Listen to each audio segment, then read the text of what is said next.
Hi അസ്സലാമലൈക്കും welcome back to my channel. ഇന്ന് ഞാൻ വന്നിട്ടുള്ളത് ചൂലിൽ നിന്ന് ഇളകിപ്പോയിട്ടുള്ള ഇതുപോലത്തെ പില്ലുണ്ടല്ലോ, അതുകൊണ്ട് കിടിലനൊരു സൂത്രവുമായിട്ടാണ്. ഇതുപോലെ ചൂലിൽ നിന്ന് 2 കുഞ്ഞു പീസുകൾ ഇളകി വന്നിട്ടുണ്ടായിരുന്നു. അത് നന്നായി വൃത്തിയായി നമുക്ക് കഴുകിയെടുക്കാം.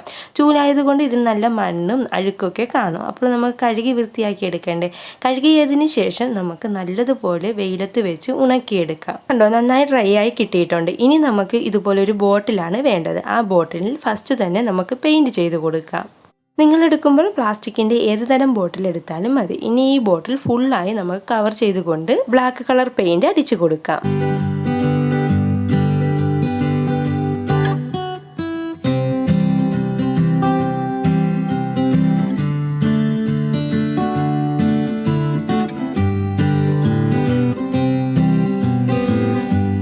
കണ്ടോ, ഇതുപോലെ ഫുള്ളായി പെയിൻറ് ചെയ്ത് കൊടുത്തിട്ടുണ്ട്. ഈ പെയിൻറ് നന്നായി ഡ്രൈ ആയതിന് ശേഷം ഇതുപോലെ ഒരു ത്രെഡ് എടുത്ത് നമുക്ക് ഇതിൻ്റെ മുകളിലായിട്ട് ഇതുപോലെ ഒന്ന് ചുറ്റി ലോക്ക് ഇട്ട് കൊടുക്കാം. ഞാനിപ്പോൾ ഈ ത്രെഡ് എടുത്തിരിക്കുന്നത് ഒരു പേപ്പർ ക്യാരി ബാഗിൻ്റെ പിടിയിൽ നിന്നാണ്.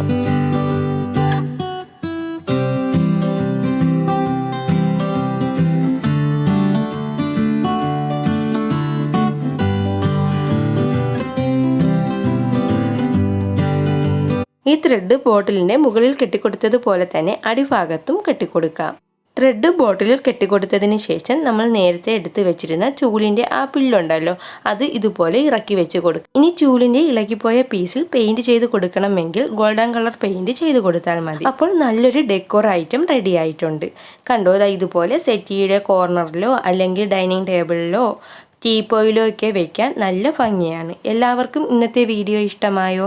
എൻ്റെ ചാനൽ സബ്സ്ക്രൈബ് ചെയ്യാനും ലൈക്ക് ചെയ്യാനും ഷെയർ ചെയ്യാനും മറക്കല്ലേ. അടുത്ത ഒരു വീഡിയോയുമായി കാണാം. ബൈ.